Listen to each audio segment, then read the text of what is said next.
Hello മച്ചാമാരെ, നമ്മൾ ഇന്ന് ചെയ്യാൻ പോകുന്ന വീഡിയോ നിങ്ങളൊരു ഓസ്കാർ ഫിഷിനെ വാങ്ങാൻ പോകുമ്പോൾ ശ്രദ്ധിക്കേണ്ട കാര്യങ്ങളാണ്. അപ്പോൾ നമ്മുടെ വീഡിയോ ക്വാളിറ്റിയും പിന്നെ വോയിസ് ക്വാളിറ്റി കുഴപ്പമില്ല എന്നാണ് ഞാൻ വിചാരിക്കുന്നത്. അപ്പോൾ നമ്മുടെ വീഡിയോ ക്വാളിറ്റി ഒന്ന് അഡ്ജസ്റ്റ് ചെയ്ത് വീഡിയോ കാണുക. എന്തായാലും നിങ്ങൾക്ക് പ്രയോജനപ്പെടുന്നൊരു വീഡിയോ ആണ്. അപ്പോൾ നമുക്ക് നേരെ വീഡിയോയിലോട്ട് കിടക്കാം. ആദ്യത്തെ കാര്യം എന്താണെന്ന് വെച്ച് കഴിഞ്ഞാൽ, നമ്മൾ എവിടെ നിന്ന് മീനിനെ വാങ്ങണം? ബ്രീഡറിൻ്റെ അടുത്ത് നിന്നാണോ അല്ലെങ്കിൽ ഒരു അക്വേറിയം ഷോപ്പിൽ നിന്നാണോ? ബ്രീഡേഴ്സിൻ്റെ അടുത്ത് നിന്നാണ് നിങ്ങൾ വാങ്ങിക്കുന്നത് എന്നുണ്ടെങ്കിൽ നിങ്ങൾ മെയിനായിട്ട് ചെക്ക് ചെയ്യേണ്ടത് അവരുടെ പാരൻസിനെയാണ്. നിങ്ങൾ ആ ഓസ്കാർ ഫിഷിൻ്റെ ബേബിയുടെ പാരൻസിനെ നോക്കുക. അവർ നല്ല ഹെൽത്തി ആണ്, അല്ലെങ്കിൽ ആക്റ്റീവ് ആണ്, നല്ല കളറുണ്ട്, ഓക്കെ ആണെന്നുണ്ടെങ്കിൽ കുഞ്ഞുങ്ങളും അതേപോലെ തന്നെ ഹെൽത്തി ആയിരിക്കും. അപ്പോൾ അതാണ് ബ്രീഡേഴ്സിൻ്റെ അടുത്ത് നിന്ന് പോകുമ്പോൾ ഒരു അഡ്വാൻറ്റേജ്. എന്നാൽ അക്വേറിയം ഷോപ്പിൽ പോകുമ്പോൾ നമുക്ക് ഓസ്കാറിൻ്റെ പാരൻസിനെ നമുക്ക് കാണാൻ പറ്റില്ല. പക്ഷേ ഈ വീഡിയോ കണ്ടു കഴിഞ്ഞാൽ നിങ്ങൾക്ക് എന്തായാലും അത്യാവശ്യം തന്നെ എല്ലാ കാര്യങ്ങളും മനസ്സിലാവുന്നതാണ്. നമ്മൾ ആദ്യം ചെയ്യേണ്ട കാര്യം എന്താണെന്ന് വെച്ച് കഴിഞ്ഞാൽ, ആ അക്വേറിയം കീപ്പറിനോട്, ആ കടയിലത്തെ ഓണറിനോട് നമ്മൾ ചോദിക്കുക, ഈ മീൻ ഇവിടെ വന്നിട്ട് എത്ര ദിവസമായിന്ന്. കാരണം ഇതൊരു ഫ്രഷ് സ്റ്റോക്ക് ആണെങ്കിൽ അവൻ അത്രത്തോളം ആക്റ്റീവ് ആയിരിക്കില്ല, നമ്മുടെ അക്വേറിയത്തിൻ്റെ മൂലയിൽ പോയൊക്കെ കിടക്കാനുള്ള ചാൻസ് ഉണ്ട്. അപ്പോൾ ആ കാര്യം ഒന്ന് ശ്രദ്ധിക്കണം. ഇനി അവൻ ഫ്രഷ് സ്റ്റോക്ക് അല്ലെങ്കിൽ നിങ്ങൾ ചെയ്യേണ്ട കാര്യം എന്താണെന്ന് വെച്ച് കഴിഞ്ഞാൽ, അവൻ എത്രത്തോളം ആക്റ്റീവ് ആണെന്ന് നോക്കുക. നമ്മളിപ്പോൾ നമ്മുടെ അക്വേറിയം ഗ്ലാസിൻ്റെ ആ പുറം ഭാഗത്ത് കൈയൊക്കെ വെച്ച് നോക്കുമ്പോൾ അത് തീറ്റയാണെന്ന് പറഞ്ഞ് അവൻ ഓടി എടുക്കാനായിട്ടുള്ളൊരു ത്വര കാണിക്കും. അങ്ങനത്തെ ത്വര അവൻ കാണിക്കുന്നുണ്ടെങ്കിൽ അവനൊരു നല്ലൊരു മീനാണ്. അതല്ല ചെറുതായിട്ട് മടിയൊക്കെ പിടിച്ചിരിക്കുന്നുണ്ടെങ്കിൽ അവൻ ഇത്തിരി വയ്യായ്മയുള്ള മീനാണ്. അപ്പോൾ ആ കാര്യം ശ്രദ്ധിക്കണം. അതല്ലാണ്ട് നിങ്ങൾക്ക് ആ ട്രീറ്റ്മെൻറ്റൊക്കെ അറിയാമെന്നുണ്ടെങ്കിൽ, ആ ഒരു മടി മാറാനായിട്ടുള്ള ട്രീറ്റ്മെൻറ്റൊക്കെ നിങ്ങൾക്കറിയാമെന്നുണ്ടെങ്കിൽ നിങ്ങൾ വേണമെങ്കിൽ വാങ്ങിച്ചോളൂ. കാരണം ഞാനത് വാങ്ങിക്കാൻ പറയുന്നില്ല. കാരണം നമ്മളിതൊരു റിസ്ക് എടുക്കാൻ ഇതൊരു ബിസിനസ്സും കാര്യങ്ങളൊന്നും അല്ല.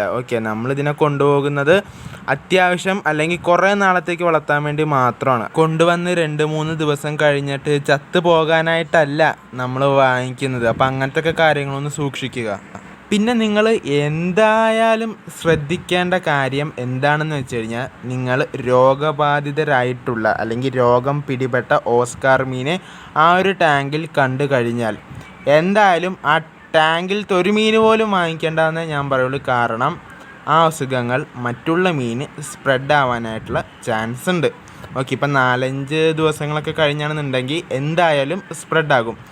അപ്പോൾ അത് നമ്മുടെ ബ്രീഡേഴ്സിൻ്റെ അടുത്ത് നിന്നായാലും അക്വേറിയം ഷോപ്പിൽ നിന്നാണെങ്കിലും അതൊക്കെ ഒന്ന് സൂക്ഷിക്കുക. കാരണം അസുഖം വന്നു കഴിഞ്ഞാൽ ട്രീറ്റ്മെൻറ്റ് ചെയ്യാൻ അറിയണം. ഇപ്പം അത് ഭയങ്കര ഒരു മീൻ അസുഖം പിടിപെട്ട് ചാവാറായതാണെന്നുണ്ടെങ്കിൽ ഒരിക്കലും വാങ്ങിക്കരുത്. പിന്നെ നിങ്ങൾ നോക്കേണ്ട കാര്യം എന്താണെന്ന് വെച്ച് കഴിഞ്ഞാൽ, നമ്മുടെ മീനിൻ്റെ ടെയില് അതുപോലെ തന്നെ ഫിൻസ് ഇതുപോലത്തെ കാര്യങ്ങൾ കട്ടായിട്ടുണ്ടെങ്കിൽ നിങ്ങൾക്ക് വേണമെങ്കിൽ ആ മീനെ ഒഴിവാക്കാം. അപ്പോൾ ഇൻറ്റീരിയറിന് ഭംഗി കൂട്ടാനായിട്ട് അക്വേറിയം വെക്കുന്നവരുണ്ടാകും. അപ്പോൾ അങ്ങനെ അക്വേറിയത്തിൽ നമ്മൾ ഈ ടെയിലൊക്കെ പൊട്ടി മീനിടുമ്പോൾ അതൊരു ബാഡ് ഇംപ്രഷൻ ആയിരിക്കും ക്രിയേറ്റ് ചെയ്യുന്നത്. പിന്നെ ചില മീനുകൾ നല്ലപോലെ ഫൈറ്റ് ചെയ്ത് അവരുടെ സ്കിന്നൊക്കെ പോയി ബ്ലഡ് വരുന്നൊരവസ്ഥ ഉണ്ടാകും. നമ്മുടെ മീനിൻ്റെ പുറത്ത് ബ്ലഡ് പോലെയൊക്കെ വരും. അപ്പോൾ അങ്ങനത്തെ മീനെ നിങ്ങൾ ഒഴിവാക്കാൻ നോക്കുക. കാരണം അത് സർവൈവ് ചെയ്യണ ചാൻസ് ഇത്തിരി കുറവാണ്. പിന്നെ നിങ്ങൾ നോക്കേണ്ടത് എന്താണെന്ന് വെച്ച് കഴിഞ്ഞാൽ, ഈ വയറൊക്കെ ഒട്ടി നിൽക്കുന്ന ഓസ്കാറൊക്കെ ഉണ്ടാവും. നമുക്ക് കാണുമ്പോൾ തന്നെ മനസ്സിലാവും. വയറൊക്കെ നല്ലപോലെ ഒട്ടി നിൽക്കുന്ന ഓസ്കാറിനെ മാക്സിമം ഒഴിവാക്കുക. അങ്ങനത്തെ മീൻ എന്തായാലും ഡെഡായി പോകും. പിന്നെ ട്രീറ്റ്മെൻറ്റ് അറിയാമെന്നുണ്ടെങ്കിൽ കുഴപ്പമില്ല. പിന്നെ വീഡിയോൻ്റെ തുടക്കത്തിൽ പറയേണ്ട കാര്യമാണ്, പക്ഷെ ഞാൻ മറന്നുപോയി, എത്ര ടൈപ്പ് ഓസ്കാർ ഉണ്ട് അല്ലെങ്കിൽ എത്ര വെറൈറ്റി ഓസ്കാർ ഉണ്ടെന്ന്. അപ്പോൾ എനിക്ക് മെയിനായിട്ട് അറിയാവുന്നത് ടൈഗർ ഓസ്കാർ ഉണ്ട്, ആൽബിനോ ടൈഗർ ഉണ്ട്, കോപ്പർ ഉണ്ട്, ആൽബിനോ കോപ്പർ ഉണ്ട്, പിന്നെ ഉള്ളത് ലെമൺ ഓസ്കാർ എന്ന് പറഞ്ഞൊരു ഓസ്കാർ ഉണ്ട്. അത് എൻ്റെ ഡ്രീം ഓസ്കാറാണ് കേട്ടോ. ബഡ്ജറ്റ് ഇത്തിരി തികയാത്തതുകൊണ്ടാണ് നമ്മളത് വാങ്ങിക്കാത്തത്.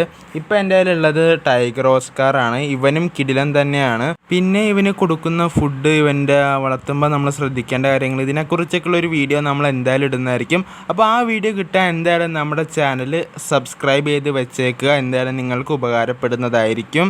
അപ്പോൾ നമ്മുടെ വീഡിയോ ഇഷ്ടപ്പെട്ട് കഴിഞ്ഞാൽ എന്തായാലും നമ്മുടെ ചാനൽ സബ്സ്ക്രൈബ് ചെയ്യുക, വീഡിയോ ലൈക്ക് ചെയ്യുക, ഷെയർ ചെയ്യുക. Thank you.